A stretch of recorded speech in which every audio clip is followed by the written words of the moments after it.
The Jedi Council gathered in its circular chamber, the afternoon shadows stretching across the walls while holograms flickered with war reports.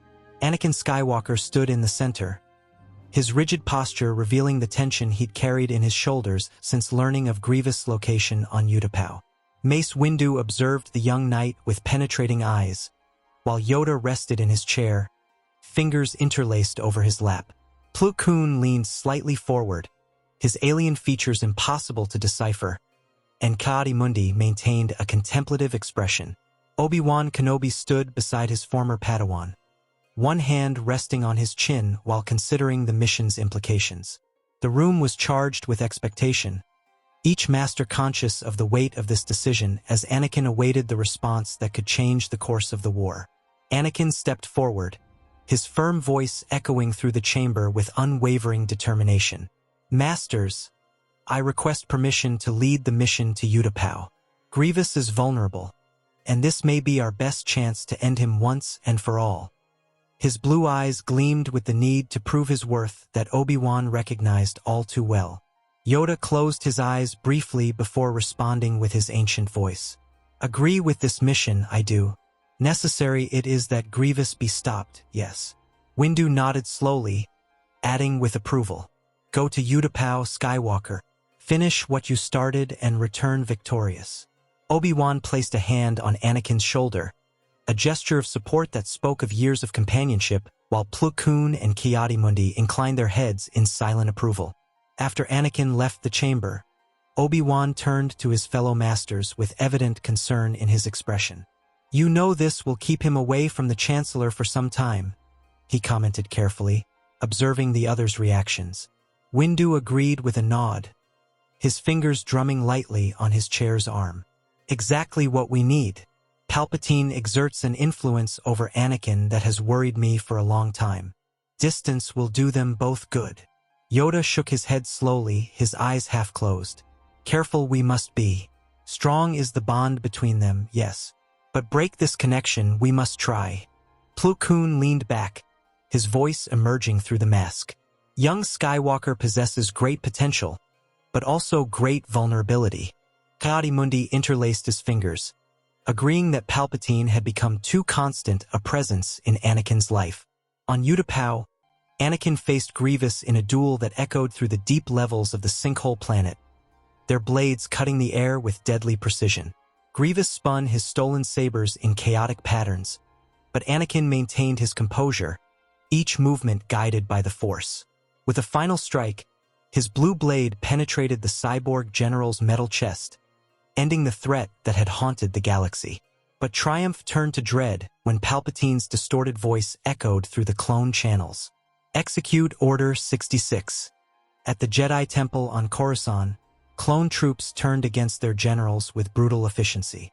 Obi-Wan and Windu fought desperately in the marble corridors, but there were too many, and both fell under the relentless fire.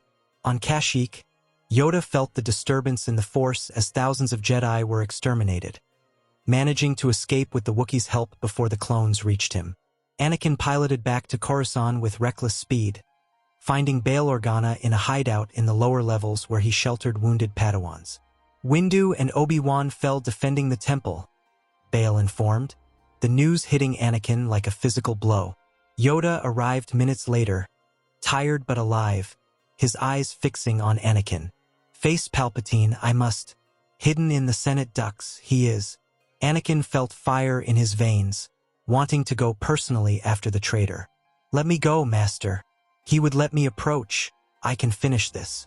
But Yoda refused firmly. "No. Too strong is Palpatine. Resist, uncertain I am that you could. Protect your family, you must." Anakin agreed reluctantly, understanding the wisdom behind the words as Yoda departed silently to face the Sith Lord alone. Anakin ran to Padme, finding her preparing a bag in her apartment, and together they fled to Polis Massa where she gave birth to Luke and Leia with Anakin by her side. Yoda arrived afterward, informing them that Palpatine had escaped and would build his empire in the shadows. "Divide ourselves, we must. Into exile I will go." Bail suggested they stay on Alderaan, but Anakin refused, wanting greater distance. There are the unknown regions called by the Chiss the Chaos. Systems isolated by spatial anomalies where no one will look for you, Bail offered. Anakin agreed immediately, feeling the correctness of the suggestion. They traveled to Alderaan where Bail provided an equipped ship, and after emotional farewells with Yoda, Anakin embarked with Padme, the twins C-3PO and R2-D2, jumping to hyperspace toward an uncertain but their own future. The ship emerged from hyperspace revealing Avidic, a mountainous world wrapped in green and gray mists that promised absolute isolation from the nascent Empire's clutches. Anakin guided the ship through the dense atmosphere, avoiding the few settlements that dotted the more accessible valleys, seeking instead the highlands where solitude would be their greatest protection against any pursuer. He found a plateau surrounded by snowy peaks, where the thin air and harsh climate discouraged casual visitors, a perfect place to disappear completely from the galactic map. A small abandoned cabin stood there, its stone and wood structure stoically resisting the constant winds that swept the region with relentless force. Padme looked through the ship's window, her eyes examining the rusticity of the place that would be their new home. But when she turned to Anakin, there was acceptance in her gaze. "It will be our home," she said simply, holding Luke and Leia against her chest while Anakin landed the ship, and C-3PO already began cataloging the challenges they would face on this agricultural world famous for its edible lichen farms that sustained the sparse mountain populations.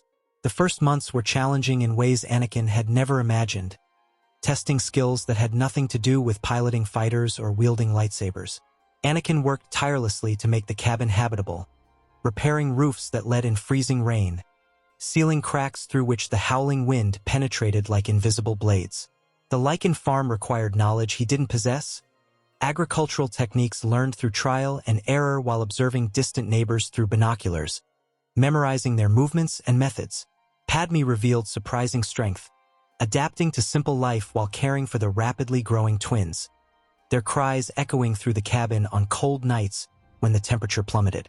C-3PO organized their scarce belongings with protocol efficiency, while R2-D2 mounted constant guard, his sensors scanning the horizon for threats that fortunately never came.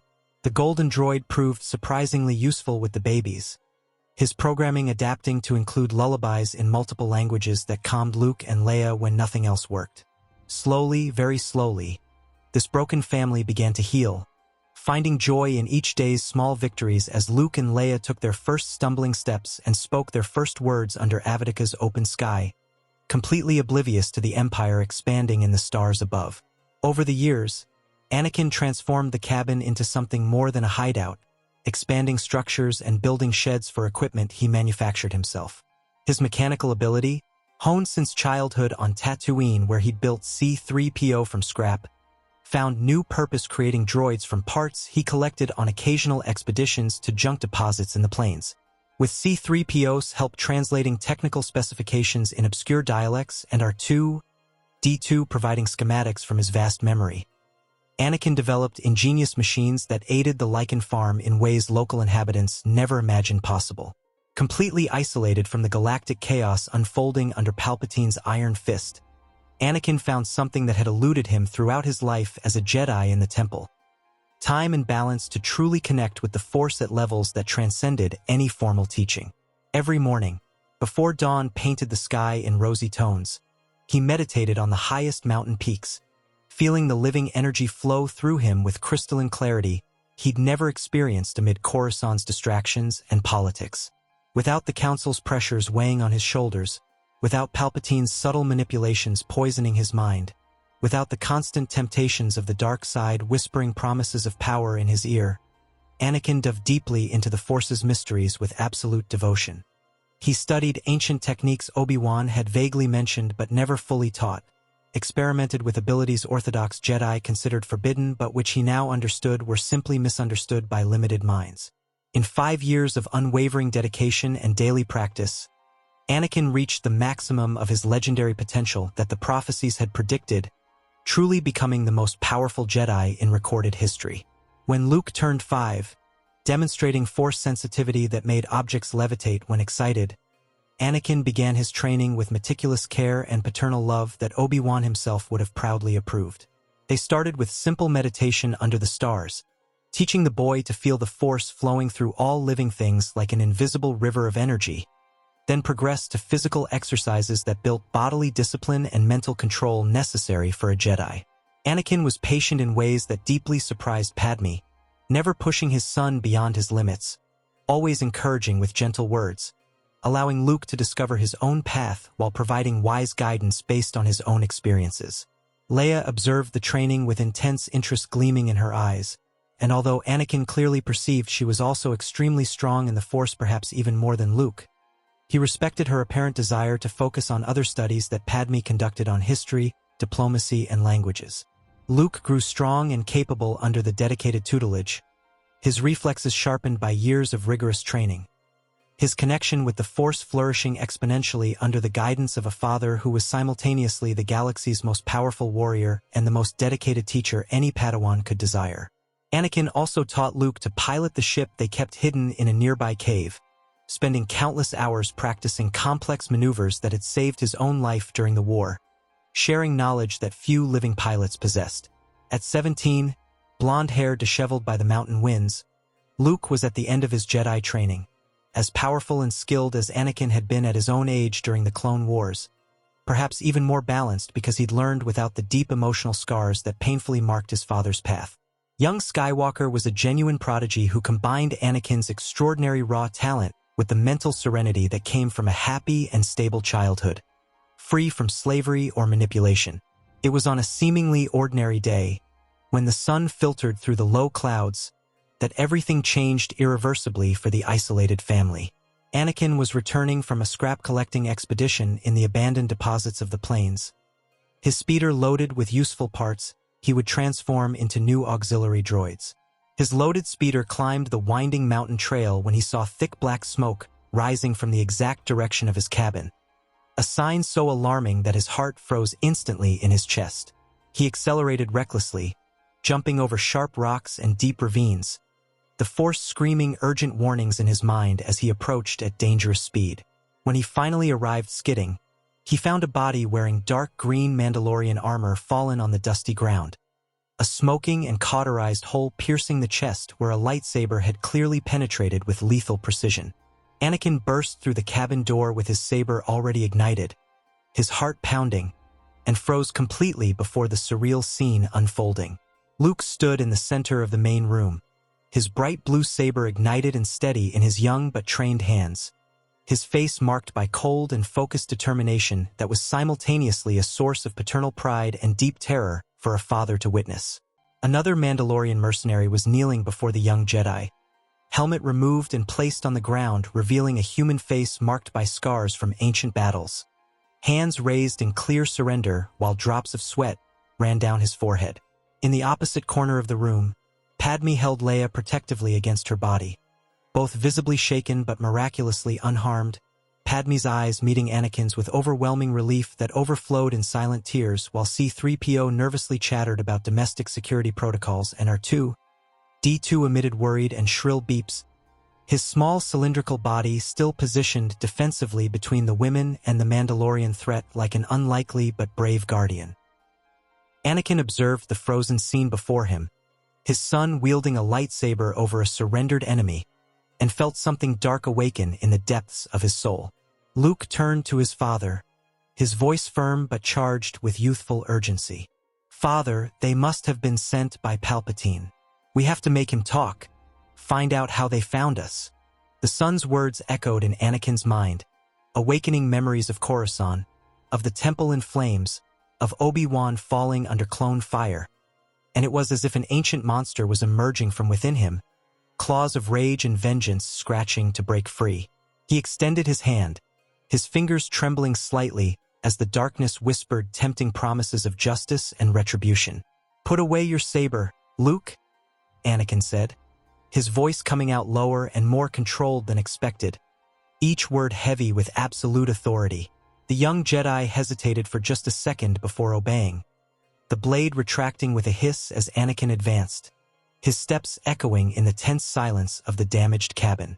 Padme watched from the corner, her eyes widening, recognizing something in her husband she hadn't seen in years, something dangerous she hoped was buried forever in Avatica's mountains.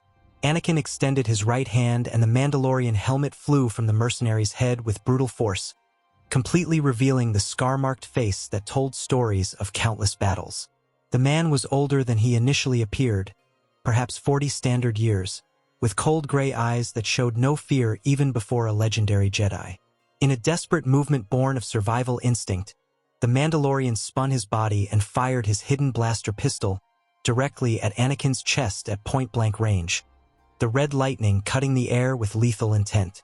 But Anakin simply extended his left hand, fingers opening in an almost casual gesture, and the shot froze in the air centimeters from his chest, impossibly suspended in space like a deadly jewel of crystallized energy.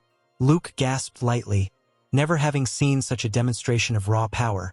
While C-3PO began chattering about the statistical probabilities of such a feat, Anakin took a deliberate step to the side, his eyes never leaving the mercenaries, and the released laser passed harmlessly whistling before dissipating into the stone wall.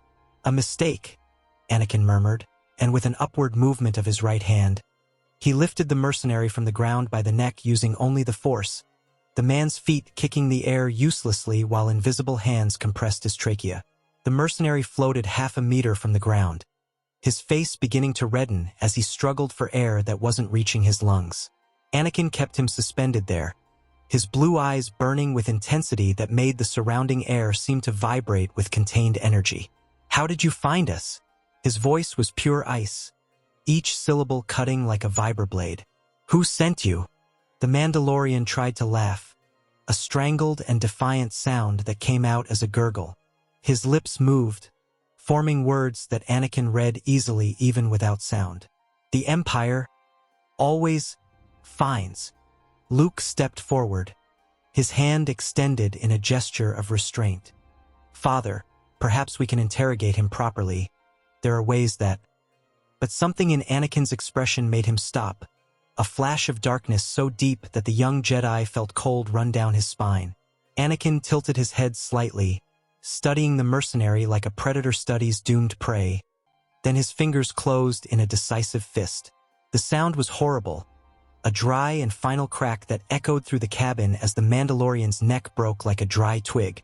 The body fell heavily on the wooden floor, glazed eyes staring at nothing as Anakin lowered his hand, his breathing perfectly controlled as if nothing had happened. Padme covered her mouth, horror and understanding fighting in her expression, while Leia buried her face in her mother's shoulder. Luke remained motionless for long seconds, processing what he'd just witnessed, the ease with which his father had taken a life even in the face of surrender. He swallowed hard, finding his voice which came out firmer than expected. "He found us, Father. If they found us once, they'll find us again. We have to flee to another place, farther, perhaps beyond the unknown regions." His mind was already working on possibilities, star systems he'd studied in ancient maps that are 2D2 kept in memory banks. But Anakin turned to his son, and there was something different in his eyes now, a determination forged in years of hiding that had finally found purpose. "No, Luke," he said, his voice carrying the weight of decisions that would shape galaxies. "No more running. No more hiding in the shadows while Palpatine spreads his darkness through all systems. You're ready now." He placed both hands on his son's shoulders, his eyes seeking and finding the strength he always knew resided there. "You're no longer a Padawan. You are now a Jedi, as powerful as any who ever walked the temple halls. It's time we stop hiding and defeat the Emperor once and for all." The words hung in the air like a pronounced sentence, irreversibly changing the course of their lives that had been so carefully isolated. Padme stepped forward, Leia still clinging to her waist, her eyes meeting Anakin's with a mixture of fear and something more, perhaps acceptance that this moment would always come. "Anakin, are you sure? Palpatine is—" He turned to her, his expression softening marginally. "Powerful, I know, but no more powerful than I've become in these years. And with Luke by my side, with the Force with us, we can end his tyranny." C-3PO interrupted nervously, his joints clinking. "Master Anakin, the odds of surviving a direct confrontation with the Emperor are astronomically low. Approximately." R2-D2 emitted a sharp beep that silenced the protocol droid immediately. Anakin looked around the cabin that had been home for so many years, seeing the burn marks on the walls, the broken furniture from the fight, and knew that chapter had ended. Gather only the essentials. We're going to Alderaan first to find Bail. If there's any organized resistance against the Empire, he'll know where to find it. The journey to Alderaan took days through hyperspace routes carefully planned to avoid Imperial patrols that now controlled the main trade routes. Luke piloted with skill that made Anakin smile with pride, executing precise jumps that rivaled veteran pilots, while Leia studied star maps alongside Padme, her strategic mind already working on tactical possibilities. When they finally emerged in the Alderaan system, the blue-green planet floating serenely in space, they were immediately intercepted by security patrols that scanned their signatures. The mention of Bail Organa's name, however, opened all doors, and they were escorted directly to the royal palace in Alderaan, where the senator awaited them personally on the landing platform. Bail ran down the ramp as soon as the ship landed, his eyes widening to see Anakin emerge followed by his family and the loyal droids. "By all the gods," he breathed, embracing Anakin tightly. "When you stopped responding to transmissions, I feared the worst. And this must be Luke. You've grown so much, boy." His hands trembled slightly as he greeted each one, genuine emotion shining in eyes that had witnessed much suffering. "Come, there's much to discuss. And there are people who need to meet you. People who have been fighting in the shadows against the Empire since it rose from the Republic's ashes." He guided them through the palace's marble corridors, his voice lowering to a conspiratorial tone. "The Rebel Alliance was born here, Anakin, and they desperately need hope." Bail led them to an underground conference room where holograms flickered showing Imperial movements throughout the galaxy, and there Anakin found himself face to face with Rebel Alliance leaders. Mon Mothma rose from her chair, her eyes widening as she recognized the legendary general of the Clone Wars that everyone presumed dead or worse. "Anakin Skywalker," she breathed, and the entire room fell into reverent silence. "The hero of Coruscant, the chosen one. Your presence renews our hope when we need it most." Other rebel commanders approached, some with tears in their eyes at seeing the living legend before them. They presented the newly stolen Death Star plans, the superweapon capable of destroying entire planets that the Emperor had built to terrorize the galaxy. Luke studied the schematics with intensity, his pilot's eyes identifying the critical vulnerability that rebel engineers had highlighted. Anakin observed his son, seeing the strategist and warrior he'd become, and knew exactly what needed to be done. The Alliance now had two targets, two missions that would determine the fate of trillions, and father and son would divide the responsibility as only Skywalkers could. Anakin turned to Luke in the empty briefing room after the main meeting, placing a hand on his son's shoulder. "You will destroy the Death Star, Luke. You will go with the fighter squadron, make the impossible shot that no one else could." Luke began to protest, his eyes seeking his father's. "But father, let me go with you to face Palpatine. Together we can." Anakin shook his head firmly, interrupting. "This is my mission, my destiny that I've avoided for too many years. You must destroy the Death Star, save countless lives that would be decimated by that abomination." He held Luke's face between his hands, as he'd done when the boy was small. "Make the shot. Let the Force guide you as I taught. You were born for this moment as much as I was born for mine." Luke felt tears sting his eyes but nodded, understanding that some battles needed to be fought alone, that some destinies couldn't be shared even between father and son who had trained as one. The fleets departed simultaneously, rebel fighters roaring toward the Death Star, while Anakin infiltrated alone in an Imperial ship using ancient Force camouflage techniques. Luke piloted his X-Wing with deadly precision, his voice echoing through the communicators coordinating attacks, while turbolasers illuminated the surrounding space with burning death. Anakin walked through the corridors of Palpatine's main ship, his presence obscured even from the Inquisitors the Emperor kept as hunting dogs, until he finally reached the throne chamber where the darkness waited. Palpatine turned slowly, his ruined face contorting in a horrible smile. "Anakin, my old friend. Finally you come to me, as I always knew you would." But Anakin didn't respond with words, only ignited his blue saber, and the battle began with fury that made the walls tremble. They danced with ignited blades, blue against red, light against darkness, master against apprentice who never was. While in space Luke dove through the Death Star trench, Obi-Wan's voice whispering through the Force to use his instincts, and fired the perfect shot that ran like a golden arrow straight into the central reactor. Anakin disarmed Palpatine with a movement that combined all 7 forms of saber combat in an impossible sequence. And when the Emperor summoned Force lightning, Anakin absorbed and reflected it back with power amplified by years of training and perfect balance. The darkness screamed and writhed, but the light prevailed, and Palpatine finally fell. His twisted body disintegrating under his own power turned against him. Anakin stood gasping over the Sith Lord's remains, feeling the disturbance in the Force calm for the first time in decades, and knew the prophecy had finally been fulfilled. The Death Star exploded in a flower of fire that illuminated nearby star systems, and Luke escaped seconds before detonation, his heart singing with triumph and relief when he saw his father's ship emerging from the chaos equally victorious. The galaxy was free, and the Dark Era had finally ended by the will of 2 Skywalkers who refused to accept darkness as inevitable. Anakin and Luke traveled to Dagobah, landing in the swampy mist where Yoda had lived in solitary exile for so many years. The old master emerged from his cabin leaning heavily on his cane, his ancient eyes shining to see both Skywalkers alive and victorious. "Fulfilled, the prophecy is," he said, his voice weak but satisfied. "Balance to the Force you brought, young Skywalker." Luke knelt before the Grandmaster, honor and gratitude shining in his eyes. "Master Yoda, it's an honor to finally meet you. My father spoke much about your wisdom." Yoda smiled slightly, placing a small hand on Anakin's head. "Now the last Jedi Master, you are young Skywalker." Anakin laughed for the first time in years, the genuine sound echoing through the swamp. "Finally, I have my master title." But Yoda shook his head, his eyes fixing on Anakin with final intensity.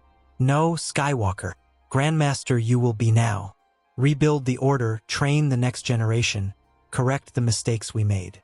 These were his last words before becoming one with the Force, his body fading as his presence expanded to embrace the entire galaxy. Anakin returned to Coruscant with his family.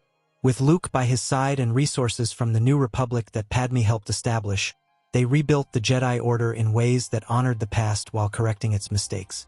Padme returned to the Senate as Senator of Naboo, her powerful voice defending justice and peace she'd fought so hard to protect. Years flowed like a constant river, bringing changes that transformed the galaxy. Padme ascended to become Chancellor, leading with wisdom that avoided Palpatine's mistakes, while Leia followed in her footsteps as Senator of Naboo, her political acumen rivaling her mother's. Luke became a respected Jedi Master, eventually reuniting with Ahsoka Tano who had survived in the shadows, and together they formed the new Jedi Council alongside Anakin. The Chosen One sat as Grandmaster, hair graying but eyes still bright, guiding an order that permitted attachments but taught balance, that embraced emotion but rejected corruption, building a future where Jedi could be complete without falling to darkness. And the galaxy finally knew true peace under the watchful vigilance of the Skywalkers who refused to let darkness win.